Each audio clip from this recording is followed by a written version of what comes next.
A very good morning to everyone. This is Harshal Oza from AppTrace Technologies.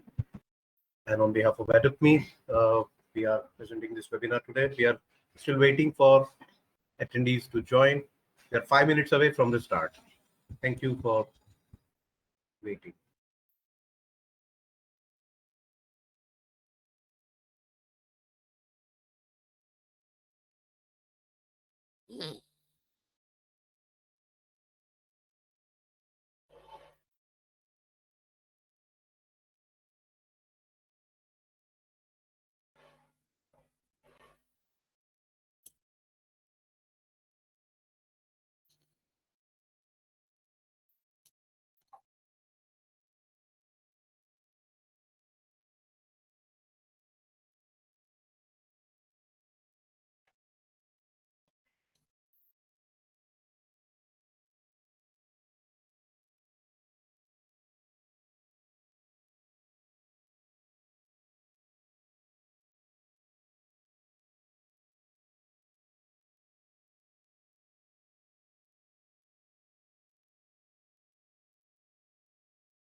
Good morning, everyone, again.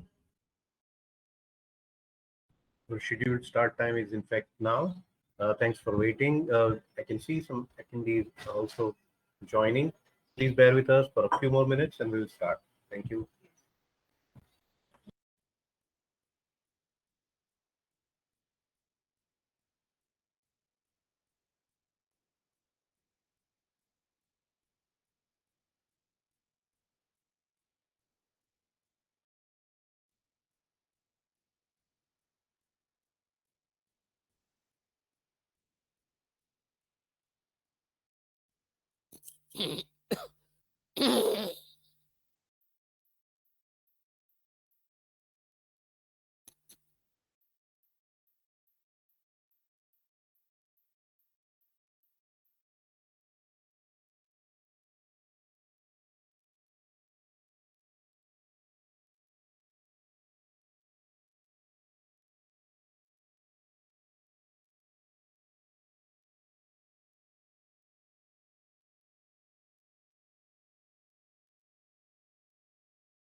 Good morning, everyone. Welcome again. This is Harshal Oza from AdaptMe. Welcome to this webinar on case studies of forced outages in generating plants and substations. Speaker today is Professor Bhuvanesh Oza, and he's going to talk about this topic on case studies, a topic that has been coming out as a feedback from the audience from our previous webinars. We are very pleased to announce that this is in association with Noble Group of Institutions, Junagadh. In this webinar, we are very happy to associate with Noble Group.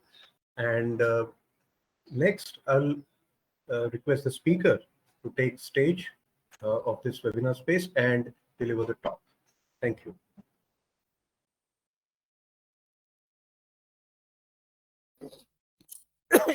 Good morning, everyone. We have been conducting webinars, and in one of the webinars, there were about more than 80% votes were for such case studies that has happened in past, the forced outages in generating plants and substations.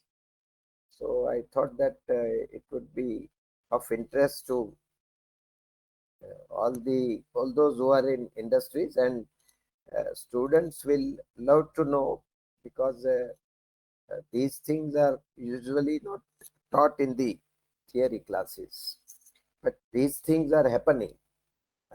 Therefore, you see, I think students will also like to hear this. Students are learning the causes of faults, but those are all written in all books. I mean, all causes are true, not wrong. Everything is correct. But if 10 causes are listed in the book for any kind of fault, when you go in the industry, the 11th cause comes up, right? And if you learn 11, 12th cause will be there. So every time you will have to learn the new cause, and you will have to analyze the conditions. You have to create an analytical mind. No doubt, everything comes from theory. Everything comes from what all we have studied. I have been in industry also, and I have been in academics also. And in both places, I have seen that whatever we are learning from books, that only we are applying. But that applying mind, that analytical mind, you have to create. So friends, to start with, I would say that the forced outages do occur. Cascaded tripping have occurred throughout the world. My great guru, Dr. Date, under whom I studied this subject, and I am what I am today in the field of power system protection because of that great person. And when he was taking our class from 1967 to 72, that is my study period. At that time, we had 5 years integrated degree course. So at that time, he used to give us an example. He has a habit to giving examples from the field practices. So he was telling that in USA, a very well-known blackout occurred. That is very historical. All the 5 electricity companies could not supply power to the whole United States of America. The reason was the field failure relay, right? The field failure protection scheme maloperated, or so to say, I should say operated, due to pole slipping of the generator, due to power swings in the system. That means there is a fault somewhere in the system. Because of there was a widespread instability, and that instability led to, that came to the generator, and the generator pole slipping relay operated. Actually, generator pole slipping relay will operate quite late in terms of certain milliseconds, but it is operating late. But that pole slipping locus, the power swing locus, entered the field failure characteristic, and field failure relay tripped class B protection, and complete generator was tripped. That large generator was tripped, and finally it was multiplied, and many generators tripped, and finally it was a cascaded tripping. The analysis showed that the pole slipping relay was a more relay in the negative reactance axis, no doubt, but it was passing through origin.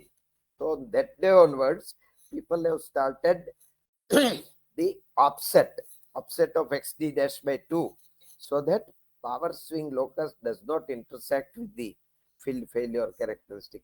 So this is what our teacher, our guru used to tell us. In India also, I remember when I was quite young, I remember that one blackout occurred, right?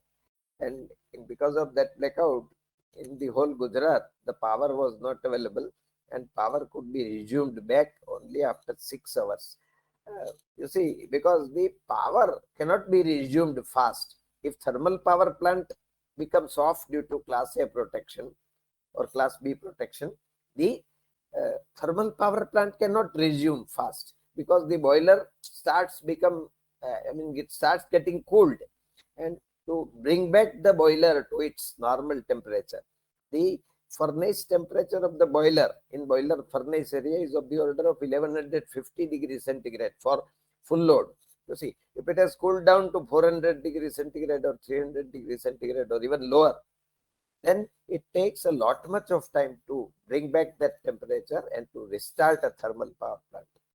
Yes, hydropower plant you can start faster, right? Diesel generator plant you can start faster, but you know that most of our electricity is due to thermal power plant, and you cannot feed power very fast.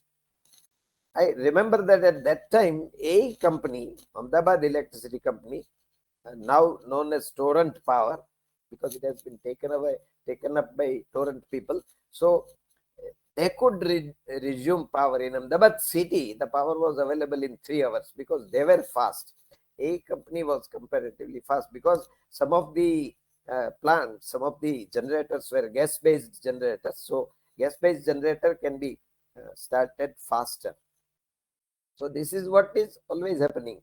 Similarly, in 2012, 31st July, the grid collapse was there. And the grid collapse affected northern and northeastern region. It is said that about 25% of Indian population was affected because of this incident. That is quite a lot. Many people were devoid of power.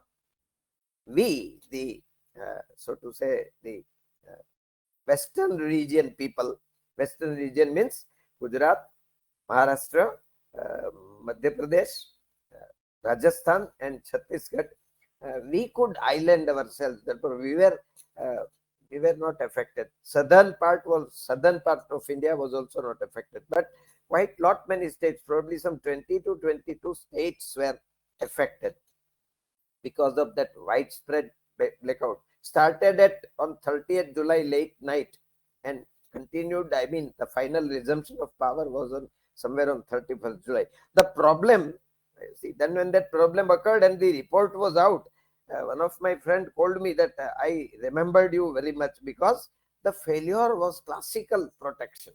I mean, the reason hidden behind the failure of grid was classical protection problem. It was operation, or so to say mal-operation of distance relay due to load encroachment. That is, overload entered the third zone of distance relay, and finally many generators started in pole slipping and final blackout occurred due to that. So these things are very common, and these things do occur. People do analyze to see that it does not occur next time. Not only Indian people, if the outage has occurred in India, USA is also interested because whatever can occur in India can occur in other countries too. So they also look into the reports. Therefore, such reports are always published and available for normal people. You can also see this report which is published for 31st July 2012 outage that occurred, the cascaded tripping that occurred. Students who are there will have to be little more vigilant in hearing, and they will have to read through many theories because this is more meant for freshers and rather industries. Those who are in industries, they will be able to appreciate this more. Students will have to be prepared, and my student friends, I would request that if you want to be industry ready, if you want to be a good industry engineer when you go to the field, please read more and more. And if you want to get my knowledge, then my knowledge is available in form of modules which are uploaded on the app AdaptMe, right? And that AdaptMe app can be downloaded from Google Play Store, and there on power system protection 3 modules are already uploaded. I am to rather publish some 8 modules, and they will be soon uploaded. So you can become master in protection if you go through our modules. So I am giving few rather examples, case studies, how the forced tripping can occur. Forced tripping means I am not a reason. some external fault is there, I cannot help, and tripping will occur. But the reason behind the fault, the reason behind that, the cause is what you would not have thought about. So you see, at one place, I cannot announce the name of the place because of obvious reasons, but at one power plant this occurred. Generator failed. That is, the generator differential protection operated. Generator differential protection means we are studying that if there is an internal fault in the generator, then the differential protection operates. But a good maintenance engineer, a good maintenance in charge, a good protection engineer will never doubt a fault within the generator winding, because generator winding, which is carrying some 9000 ampere of current, 210 megawatt generator, right? 500 megawatt generator carrying some 17 kiloamperes of continuous current. Those conductors and insulation is so good that usually people will not doubt fault there. So similar thing occurred. What occurred was, you see, the CTs you are seeing, no, CTs are shown here on both sides, neutral side CT and line side CT. The CT juice is coming to the relay. CTs are on turbine floor. CTs and generator, turbine, everything is on turbine floor. This relay is in control room. So cables will come and they will enter the relay panel, GRP, generator relay panel, through some terminal block. So in that terminal block, probably the CT secondary connections were loose, or for some reasons, the terminal block burnt, partial burning of terminal block. And these two terminals were shorted. You see, short is shown. So what is happening? One CT juice is shorted. Another CT juice on neutral side, that is feeding a relay. Full CT juice is passing through 86G, generator differential protection. So I would once again request that all the student friends who are present right now should start becoming familiar with numbers. You see, in drawing, numbers are written 86G. This generator differential relay I am writing, it is not written, because you see, generator differential relay is written in some language. I am speaking in some language with which you are familiar. But all engineers throughout the world, Czechoslovakian engineer, Brazilian engineer, they may not know English. Therefore, these numbers, these are internationally known numbers. They are known as NC numbers, ANSI. 86 is about generator differential. 87 is generator differential. 86 is high-speed tripping relay. 2 is timer, right? 27 is under voltage relay. 50 is instantaneous overcurrent relay. So these numbers will be written. So the complete current passed through the generator differential relay, and it operated. And because it operated, class A protection tripped, complete generator was lost, complete generation was lost. And afterwards, when analysis was done, the reason was found in terminal block. Friends, I just want to tell you that we are never learning in theory that terminal block burning can be a reason of fault. But the reasons in field are always new, and therefore the engineer is required. If known reasons are there, then engineer is not required. You can tell that these are the 10 reasons and these are the 10 remedies. Forget about any engineer. Engineer is required because every time something new is there and you have to think about that. So friends, with that, I go to second case study, like the operation of differential protection of generator due to earth fault out of zone of differential protection. Now, obviously, differential protection will operate only for in-zone fault. So, what is in-zone and what is out-zone? That is worth understanding, right? So, neutral side of the generator is shown, and the generator, 11 kV generator is there. Some 60 megawatt generator was there. This is a real thing that happened. I am not announcing the name, place where this occurred, because in that we are not interested. We are interested in such causes, right? How these things occur.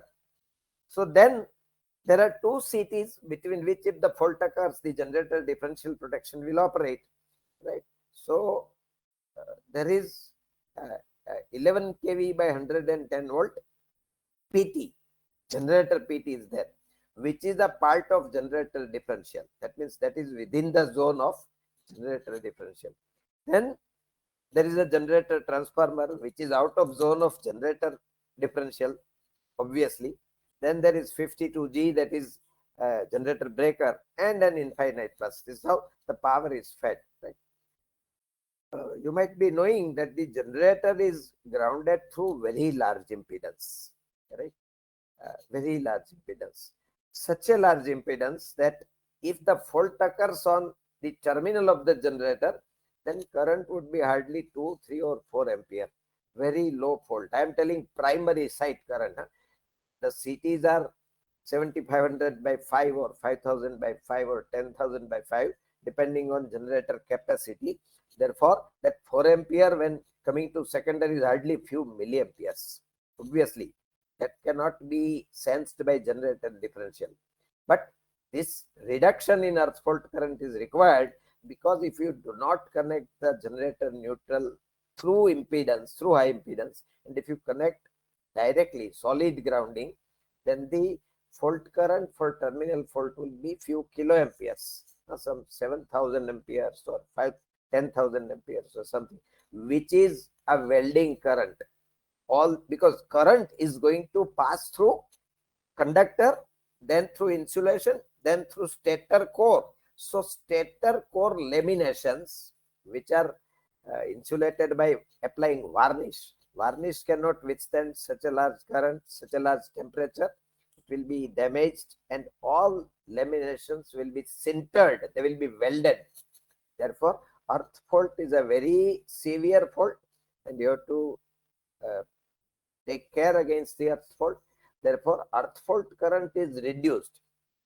But the consequence of reduction of earth fault is that the voltage of R phase with ground is normally, if there is no fault, then it is phase to neutral voltage. For 11 kV generator, 11 by root 3. Right? Y to neutral, B to neutral. R to Y, line to line, is 11 kV under normal condition. But when ground fault occurs, that ground fault current is going to pass through neutral impedance, very large impedance. Say for 210 megawatt generator, it is 4,000 ohms. So the 2 ampere current, but 2 ampere will pass through 4,000.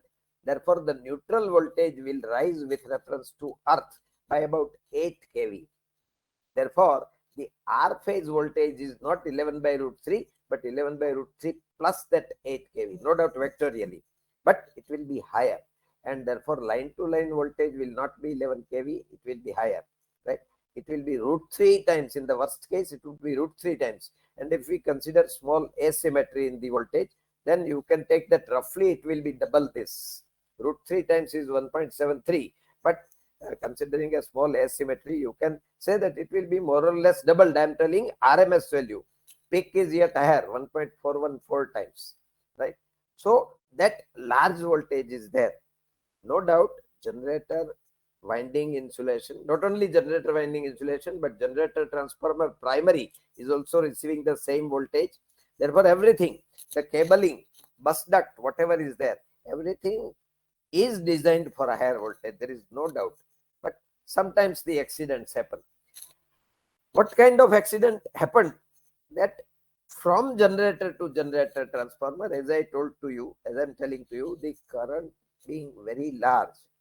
For 11 kV, 120 megawatts and 7500 ampere, it was a 60 megawatt generator. So if not 7500, it would be some 5500 ampere.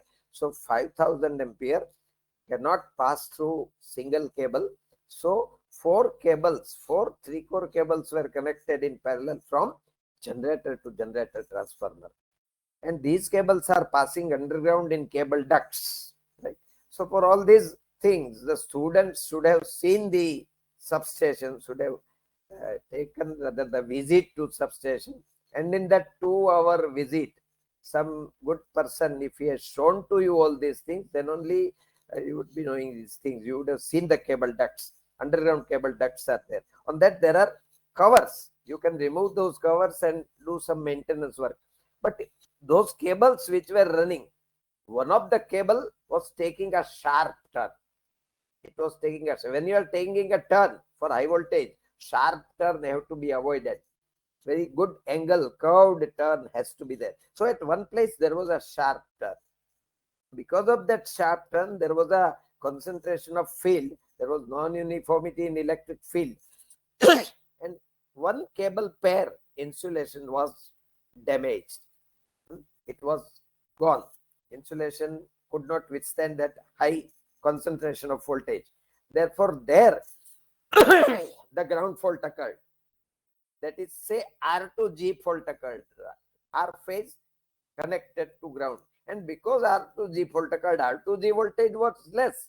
But Y2G, B2G increased and YB fault increased.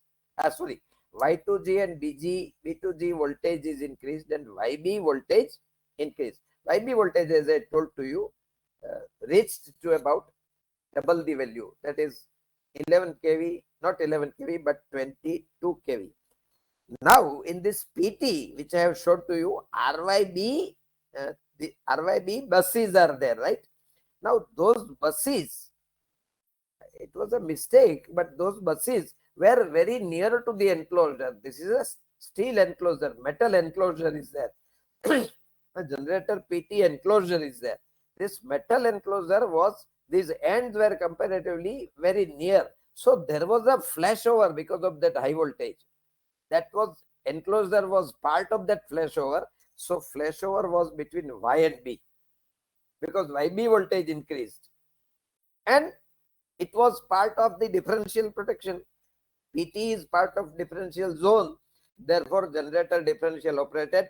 The incident happened at 1:30 AM, late night. Complete generator, 60 megawatt generator tripped. And on the second, these things, people are called very fast. On the second moment, the maintenance in charge was called. This whole incident was told to me by that very knowledgeable maintenance in charge at that power plant. He was called at night time. He immediately rushed through. And before he rushed through, while he was in car, he called all his maintenance team to reach that site. People reached that site very fast. Some 15-20 maintenance people reached that site. Obviously, first thing you have to disconnect the generator. The terminals wiring is to be disconnected. And first thing they would do is measure. And people were sent to different areas to find out where the fault can be. So they took the measure. All rather groups who were taking measure testing, they reported that measure value everywhere is all right. More than 500 megohms or whatever is required, measure value is all right. No problem with the insulation.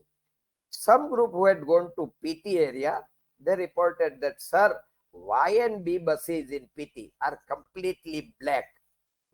R bus is very nice. Nothing happened to R bus. Y and B are completely black. But by chance, the insulation of Y with reference to ground has not been damaged. It was just a flashover, right? And the flashover vanished within a fraction of a second, within a cycle or two, because differential protection operates very fast. So Y and B phases, insulation is not lost. There is no problem with the insulation.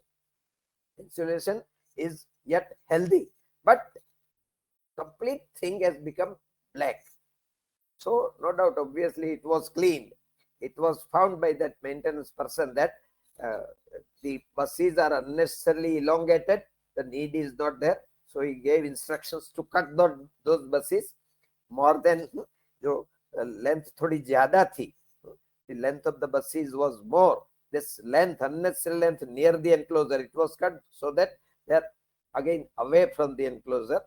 Then he thought that it must have been R2G fault somewhere, right? He thought that there must have been. So what he did, he made this 52G was closed, open. So he asked people to start the generator, and field has to be so adjusted that slowly we increase the voltage, not 11 kV. 1 kV, 2 kV, 3 kV, right? Slowly we increase. And he sent his team outside because this cable was outside the generator, means it was in outdoor yard. So he asked that, "Wo open kar do, open the cable ducts covers, and see if you are hearing any noise of ionization, because when air is ionized there will be a noise." So at certain voltage people reported that, sir, on the walkie talkie was given to all maintenance people. So on walkie talkie they told that, sir, there is some ionization, don't worry about it, the voltage is very small, you just see where is there any sparking. So they reported that yes, at one cable pair there is sparking. The reason was found, right? That cable pair was removed, proper turn, curved turn was given, that sharp turn was removed, the generator was resumed back on the next day morning, 1:30 a.m. it occurred. Probably by about 9 or 9:30 a.m. next day, that means hardly 7 to 8 hours, 6 to 7 hours, it was given back. Obviously that much time was taken, because removing the connections from generator is not a joke, no, because the conductors which are taking 9,000 ampere, you cannot unscrew them manually. मगर जैसे कि हम घर में करते हैं, by hand you cannot unscrew, you need the machined screwdrivers, right? Motorized screwdrivers to open the things. So it's a big business. So that business was done. Obviously on the generator transformer side also the terminals are to be removed, because megger cannot be done, meggering cannot be done with any closure of terminals. All terminals have to be made open on both sides. So for meggering, that was a requirement. So that was done, and it was found that the problem was removed and given back. The person must have been very intelligent. He would have thought, he thought of R2G fault, and he gave. And see, all these things with heavy pressure on that maintenance in charge, because all those who are big officers on him, to whom he is reporting, must be every 10 minutes telling कि कब power दे रहे हो, कब power दे रहे हो, when you are resuming power. So with lot of pressure and tension, he has to work. So under all those pressures and tensions, he has to keep his intellect tight. So this happens. So friend, this is the case study number 2. Case study number 3 is the operation of bias differential protection. Obviously mal operation, because the operation would have occurred on true fault. Now what was the problem? This happened somewhere, not in India, outside India. I cannot name the country or anything, because I'm not supposed to tell. And we are not, as I told you, we are interested in not the place, we are interested in knowing as to how the things can happen, so that you may not make this mistake. All those engineers who are. So what happened was this: there was a power transformer. Power transformer was feeding a bias differential relay. Some ICT may be there. If the numerical relay is there, ICT is not required. Numerical relay will correct that. Arithmetic corrections it will make. Vectorial correction for 30-degree phase shift also the modern numerical relays are doing. Forget about that. But what happened was, during capital maintenance, there is a capital maintenance after every 5 years. So during the capital maintenance means not only boiler is closed, not only boiler is disconnected, but the turbine, generator, everything is maintained. So they were testing all relays also as a part of that capital maintenance. So they were testing a bias differential relay, and they did secondary injection testing, and they did primary injection testing also. Primary injection means with CT on. Large current, say 5,000 ampere, means they will 5,000 ampere they will pass through primary injection test kit. So current will be reproduced in secondary.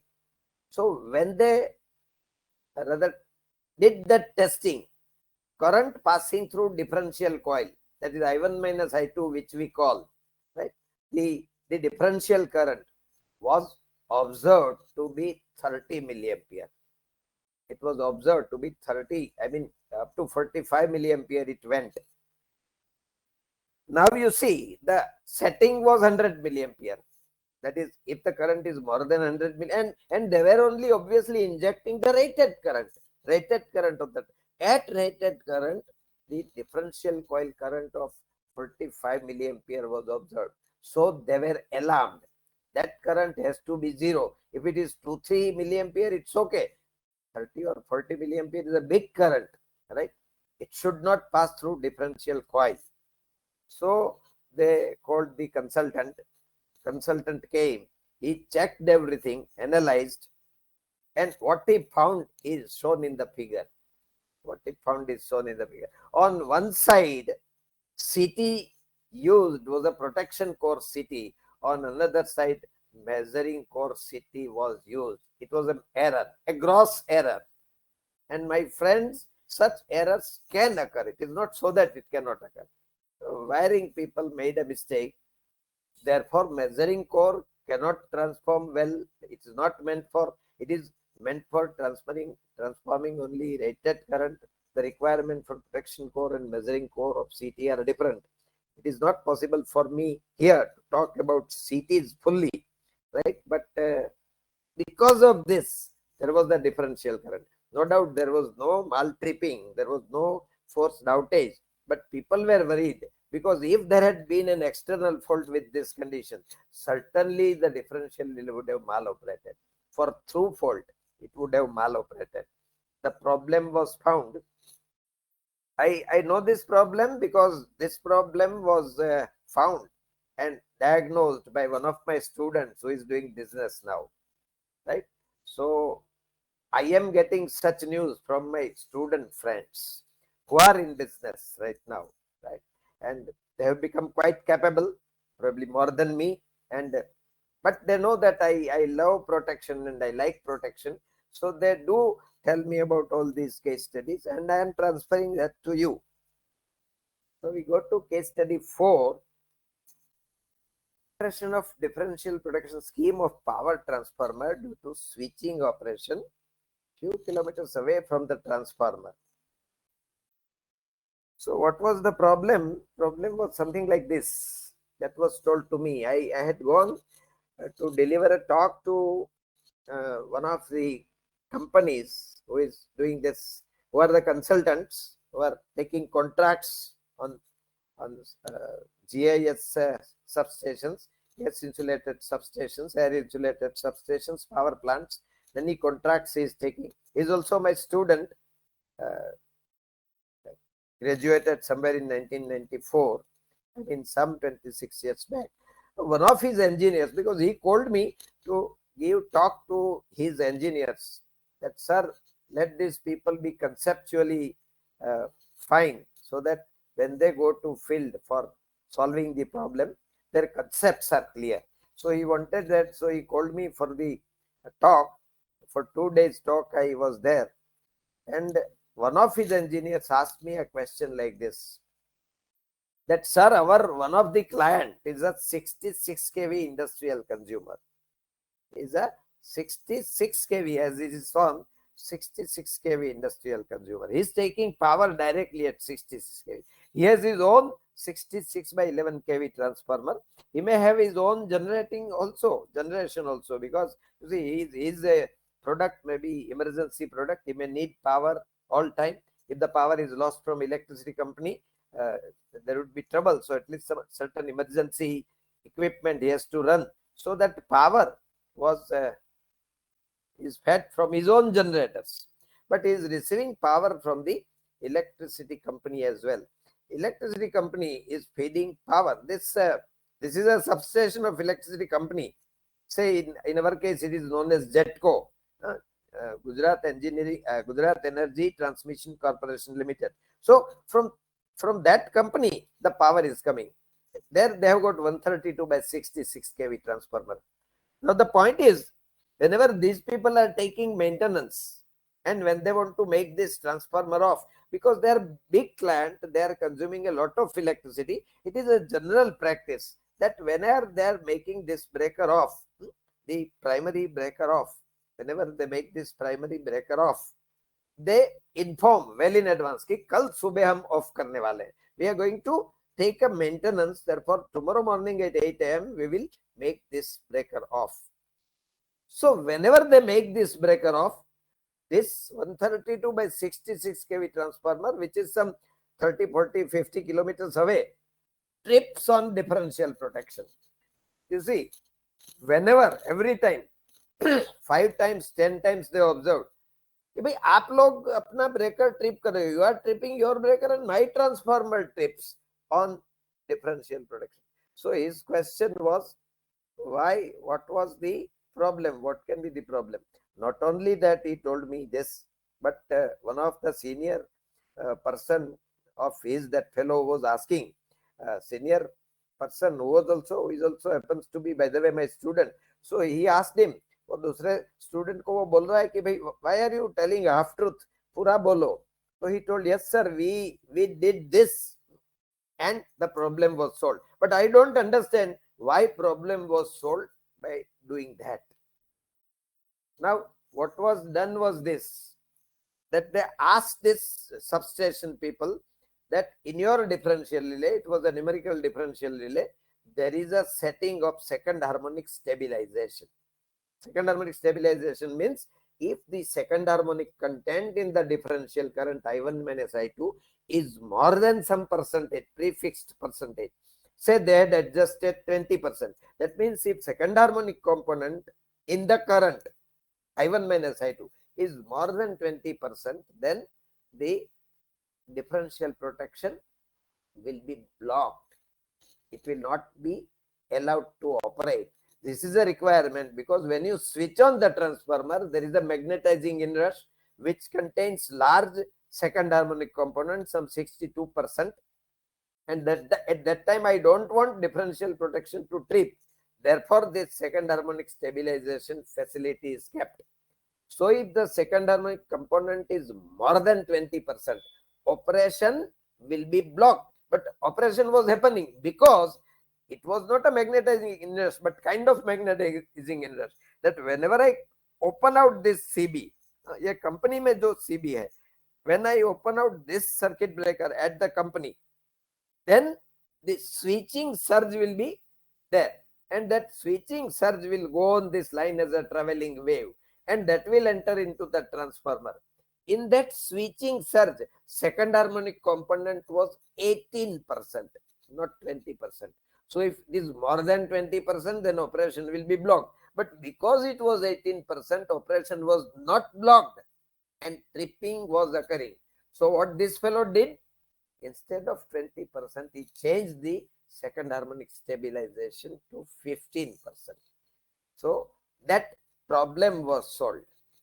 So I am trying to tell that problems and faults are not only in few things.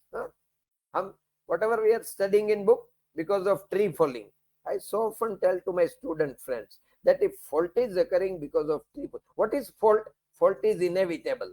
Fault is not under our control. But if tree is falling and fault is occurring, then that is under our control. Planting trees is very good, but don't plant trees near the line so that while falling, it will not create a fault. So don't do that. So faults do not occur as per books. I don't mean that faults do not occur like that at all. Because of tree falling, the faults do occur. But in city area in Ahmedabad, tree can fault and fault can occur. That I agree. Because big bird is touching the line and earth, then fault will occur. I do agree. That can occur on 11 kV lines. But it cannot occur on 66, 132 kV line. इतना बहुत bird कहाँ से निकालो? The wires, Y and B are some 3 meters away. So 3 meter लंबी पांख वाला bulb, that bulb having 3 meter long wing, it is difficult to find, right?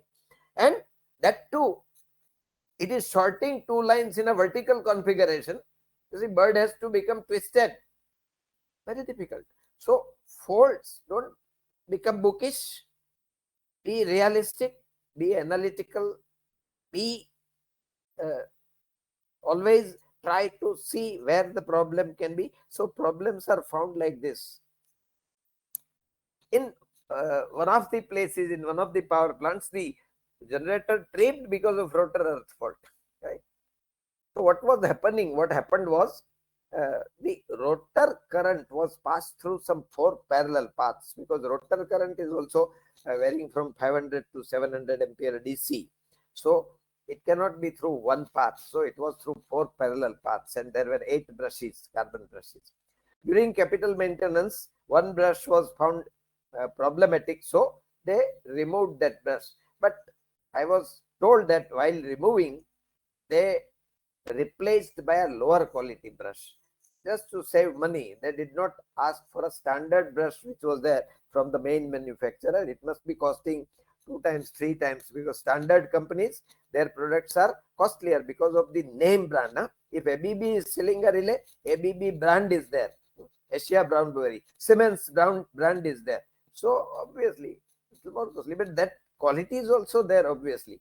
So that brush which was replaced, there was a little change in dimension by few millimeters, 1 millimeter or 1.5 millimeter, or even less than 1 millimeter. Very small difference in breadth of the brush. Dimension of the brush was little less.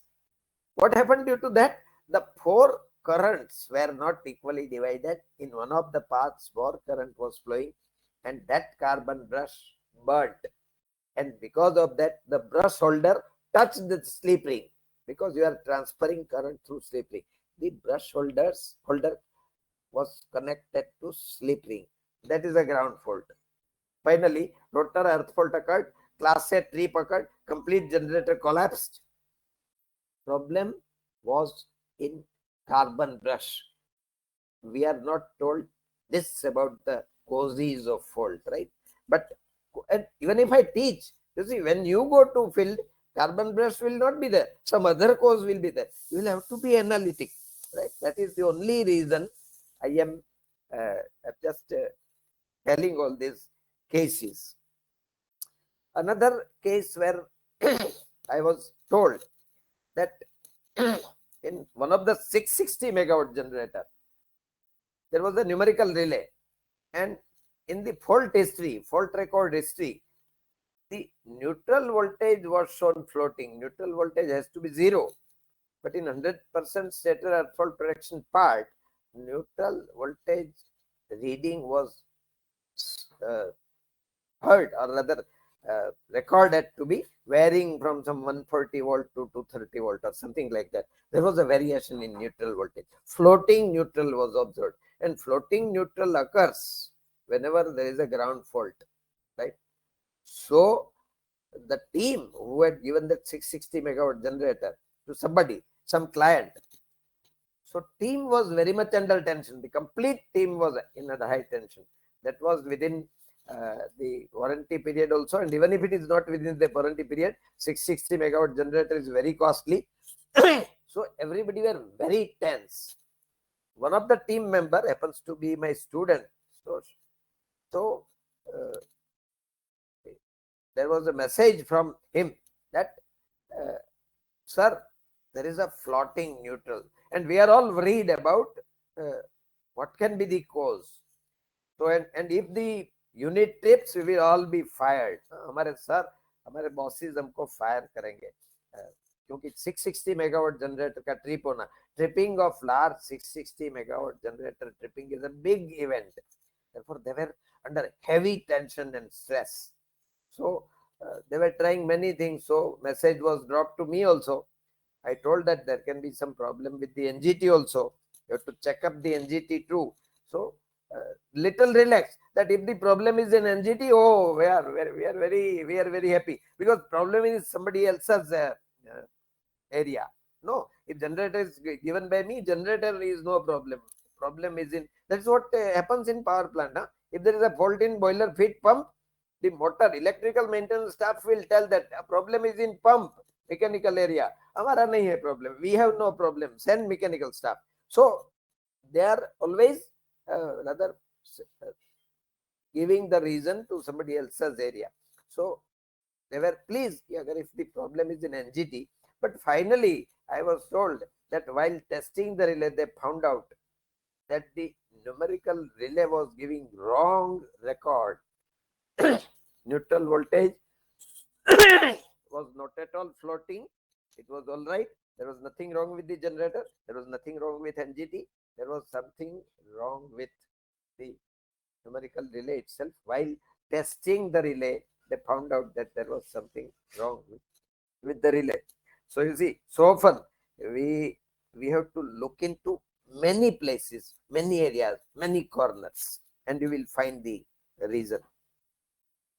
One more thing which I have myself observed in one of the plants, when it was under erection and commissioning stage, and erection and commissioning period was said to be 3 years, but it took about 5 years. And when I entered in that area, commissioning area, some 4.5 years already passed. So it was hardly 4 months away before the plant was to be commissioned. Right. And at that time, when it was hardly 4 months, 3 months away, I told that 3 6.6 kV motor panels, auxiliary motor. I hope you might be knowing that in plant there are many induction motor, 6.6 kV motors, PI fan motor, ID fan motor, FD fan motor, BFP, boiler feed pump. This 6.6 kV motors are there. There were around 9 or 12 panels. Out of them, I told that 3 panels are wrong. 3 panels are not all right. The people who were in commissioning, they were all having experience of around 15 years, and they were there for 15 years in the plant. They told me, what is your experience? I told that my experience is 2 hours. And that when I came for visiting the power plant, when my teachers took me to the power plant दिखाने के लिए, वो मेरा experience तो 2 महीने का experience, and you are asking that, you are telling that this 3 panels are wrong. We are sitting here since 15 years.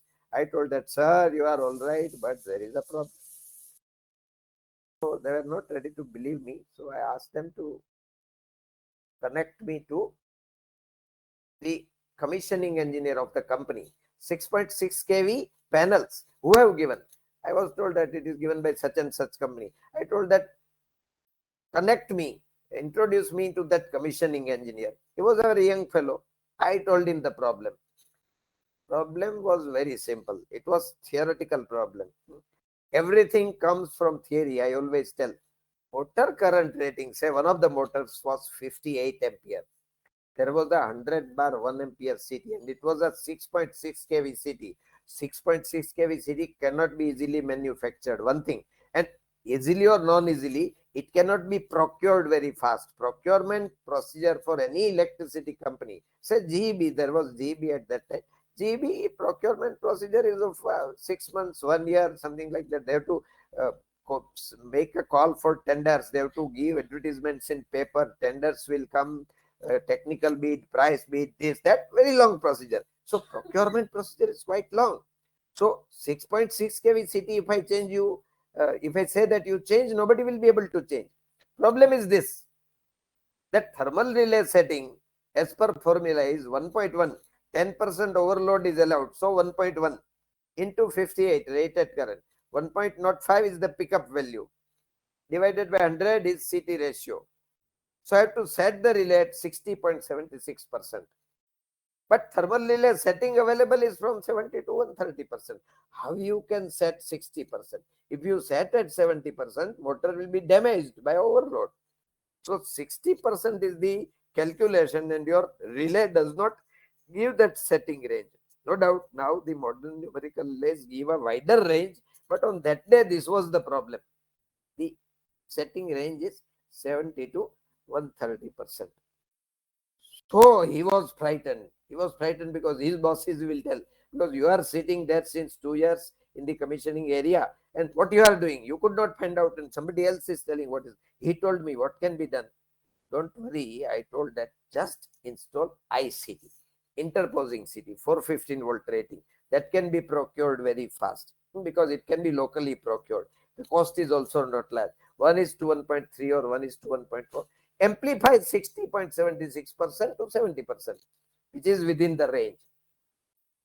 Obviously, I was deputy engineer at that time, and the decisions are taken by chief engineer or even the higher person. So when I went to my executive engineer, he told that, Oza, you are very right, your calculation is very right, but nobody will believe us. That happened. Nobody believed us. But only what happened is, because I told that this is the problem, a high-level committee was set. That person who gave the water and the electricity company, and third is the relay manufacturer. They sat together and they came out with the conclusion that we will have to install ICT. I went to my executive engineer, told that, sir, I told my executive engineer told that you are correct, Mr. Rosa. I also know that you are very correct. You told that day that ICT has to be connected, but now they will procure ICT and will connect, because that high level meeting has told that you have to connect ICT. Forget about that meeting and all. Forget about the point that whether the smaller person will not be believed. But the problem was simple. But this happened, right? So I just want to tell all these things that such things always happen. Such things have to be analyzed, right? And faults do not occur according to what you learn in theory. When you go to plant, the problem will be there, and you say that in Oza Sir's book it is given on page number 320 or 320, or in Sunil Esraf it is available on page number 515. ऐसा कुछ नहीं है. You won't find a problem in the book. You won't find problem in your teacher's class note. I don't mean to say that teachers are not intelligent. Teachers are intelligent. If you ask the teacher to come to the plant, he will be able to solve. But you should be able to solve. Means the person who is in charge, person who is concerned, should be able to solve. So my friends, with that, I end my talk and hand over the stage to the to those who are the people who are organizing, to tell me any Thank query. you, Professor Rosa. Yes, yes, it was a very interesting webinar, and we do have a few questions, very interesting ones. So one question has come, in LG fault, only and only healthy phase affected when neutral isolated? I guess the question is, does only the healthy phase is getting affected when neutral isolated? If there is an LG fault, line to ground fault, and if the neutral is isolated, then also the voltage of the other two healthy phases will rise. In case of non-grounded, isolated neutral system, it is the worst. Highest voltage will be seen, because now neutral is floating. Neutral will go to, that means R phase. If there is a grounded, neutral will go to R, and Y phase voltage with reference to ground will be Y to R and not Y to ground, Y to neutral. It will not be Y to neutral, it will be Y to R. That means line voltage will be seen. Therefore, you will have to design the insulation in an isolated neutral system. In an isolated neutral system, yet more problematic is the problem of arcing grounds. There will be multiple arcs, not between, on all Y insulators or D insulators, D phases, across insulators, you will see arc will occur and it will quench, arc will occur and it will quench. That is known as arcing ground. Time does not permit me to talk about everything here, because there is a time restraint. You have to refer to the books, or we can discuss afterwards one-to-one on email or WhatsApp or something. Yes, please. Yes, another question that has come up is how the LG faults can be removed, line to ground faults can be removed.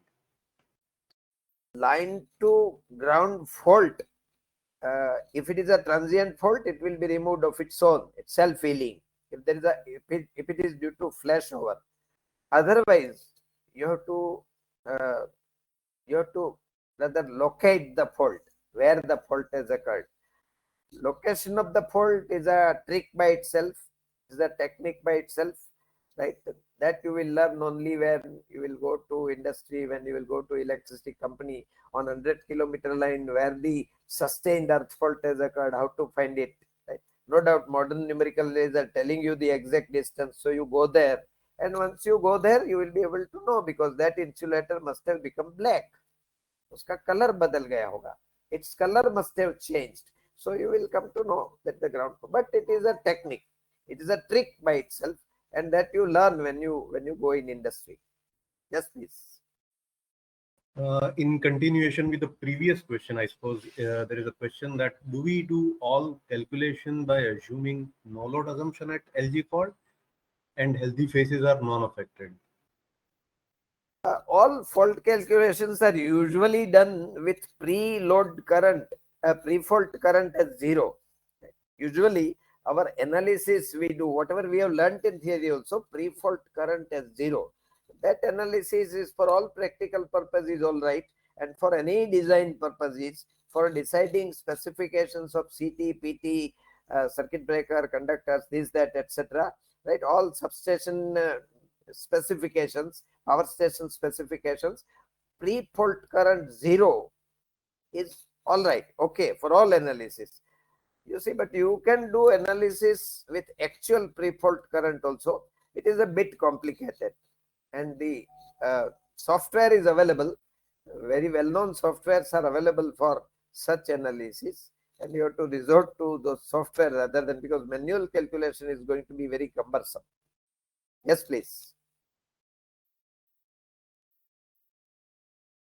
Okay, so yes, we have one perhaps more fundamental question. What is harmonic? You can explain that, please. Harmonics means our power frequency is 50 hertz, right? So we are using 50 hertz system, but whenever faults occur, or even if faults do not occur, certain loads are non-linear. So most of this power electronics load are non-linear, so it will generate harmonics. Harmonics means 100 hertz means one cycle. In 50 hertz, one cycle is completed in 20 milliseconds. In 100 hertz, it is completed in 10 milliseconds. So double the frequency. Third harmonic means 150 hertz. Fourth harmonic, like that. Right? So harmonics are developed. So fundamentals plus different harmonics means final wave shape will be distorted. So power quality requires that THD, total harmonic distortion, should not be more than 3%. That is the requirement of good power quality. But harmonics are found in system in loads, and when fault occurs, harmonics will always be there. Whenever the core of the equipment, say transformer or motor or generator, gets saturated, even harmonics will be found. That is second, fourth, sixth harmonics will be found. So harmonics are there, and there are solutions to remove the harmonics. Right now time will not permit me, but to hurriedly tell, third harmonic can be filtered by using delta star transformers, and that is the reason why we are using delta star transformers in power system. If there is a third harmonic or triplet harmonic for that matter, third, sixth, ninth, on star side of the transformer, they will not transform on delta side. They will be filtered in delta side, delta line side. So like that, different harmonics can be removed. There are remedies for that. Yes, please. So while we are discussing all these questions and technical details on this webinar, I would like to share here that we do have on our portal and on YouTube channel the content on other aspects of engineering as well as other different sectors that we are touching upon from ADAPME. So if you can go to the next slide, please. So that one will outline all the different sectors that we are posting webinars on, as well as electrical engineering. Okay, I think we have time for one or two more questions, and few have come up. All EHV lines uses MHO relay is the question. On all high voltage EHV lines, more relays. Yes, more. Yeah. More relay was used in earlier days. More relay was the best distance protection in earlier days, but now with the advent of numerical relays, more complicated characteristic and more, so to say, characteristic which relieve us from many problems of distance relaying. such as the Kodra-Moe characteristic or elliptical characteristic or lenticular characteristic uh, or quadrilateral characteristic, which is also known as polygonal characteristic. These characteristics are available. So, so that is what is used in modern days. Yes, please. And perhaps a comment on in that conversation was, or for ground fault, we use reactance relay as mentioned in textbooks. True, reactance relay was used for short transmission lines, but the quadrilateral is yet better. Advent of quadrilateral relay is giving the advantage of closed characteristic as well as reactance characteristic both. So now the most modern is a quadrilateral characteristic. The width of the quadrilateral characteristic can be adjusted, and for line to line fault different and for line to ground fault different. Line to ground fault and line to line fault different characteristics can be used different based on the type of fault. The relay will shift from one characteristic to another. That all is possible with the modern relays. They are known as intelligent electronic devices, IED. That means they are intelligent to know the kind of fault and shift the characteristic, which is more or less the adaptive relay. Adaptive relay.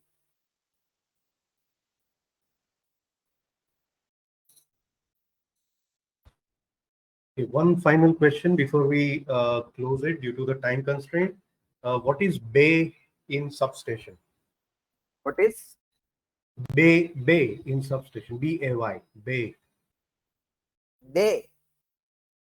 I don't understand the question. What is day? BAY. Bay in substation. What is the person who is asking the question will have to clarify, because I am hearing for the first time. Bay in the substation. Oh, right. I heard day, DAY. Bay is the line. You see, if in substation, if from substation 4 lines are emanating, then four bays are there. Bay means one of those lines will be having RYB. Between R and Y some distance will be there, between Y and B some distance will be there, and then from bus there will be breaker. Then after, I mean, from bus there will be isolator, then breaker, then isolator, and many other things. So that will require the space. So for different voltage level, the spaces are different. Say for 66 kV, the standard dimension is 18 meter by 8 meter, 8 meter breadth and 18 meter length. Within that, the isolator, breaker, isolator, lightning arrestor, CT, everything will be there. So that is known as bay. One bay, second bay, third bay, etc. There can be as many as 10 to 12 bays in a substation. Yes, please. So thank you all for participation. This is very encouraging for us to observe that you are all taking participation in this way. We are coming to an end of this webinar due to the timings, and we really thank all of us, all of the participants and the Noble Group of Institution. I request Mr. Abhijit to actually invite faculty from Noble to offer their few words to the webinar. Thank you.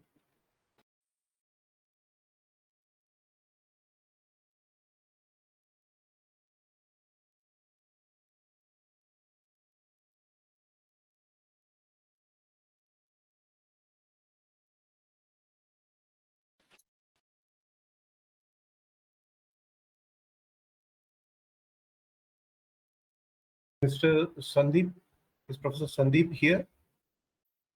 Can you hear us, sir?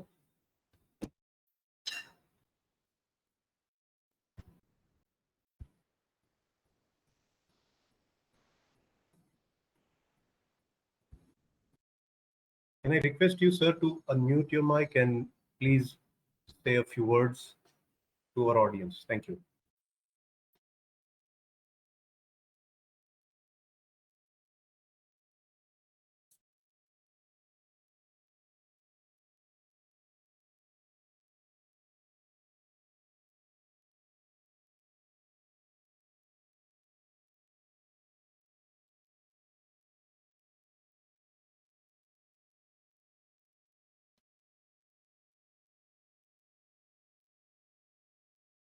Can I request Professor Sandeep to unmute your mic and talk to the audience, if possible, please? Thank you.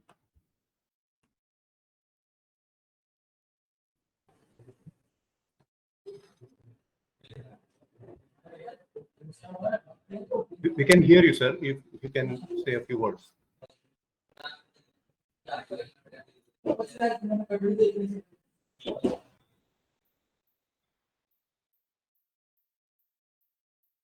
Yes, sir, please go ahead. We can hear you.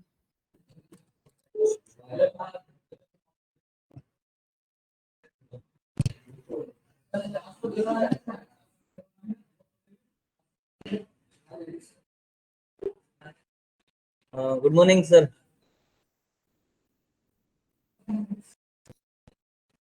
Am I audible?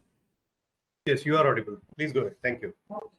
Okay, sir. We are very thankful whatever you share with us, because around 35 to 40 students of our department are watching your webinar online from our lab.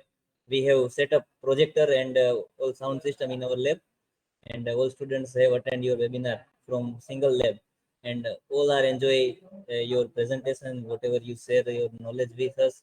This is very gratitude. We are both gratitude to you that you share a very good knowledge to us. Our Noble Group of Institutions is very thankful. Special electrical engineering department and mechanical engineering department are very thankful whatever you share with us. Thank you so much, sir. Thank you, Professor Sandeep. This is really glad to know that all the students are joining from the lab. So nice of you to actually put technology together to share the content with them. With this, we would like to finish and complete this webinar. Thank you all who joined, and we look forward to more in the series of this webinars on power system correction. Thank you all.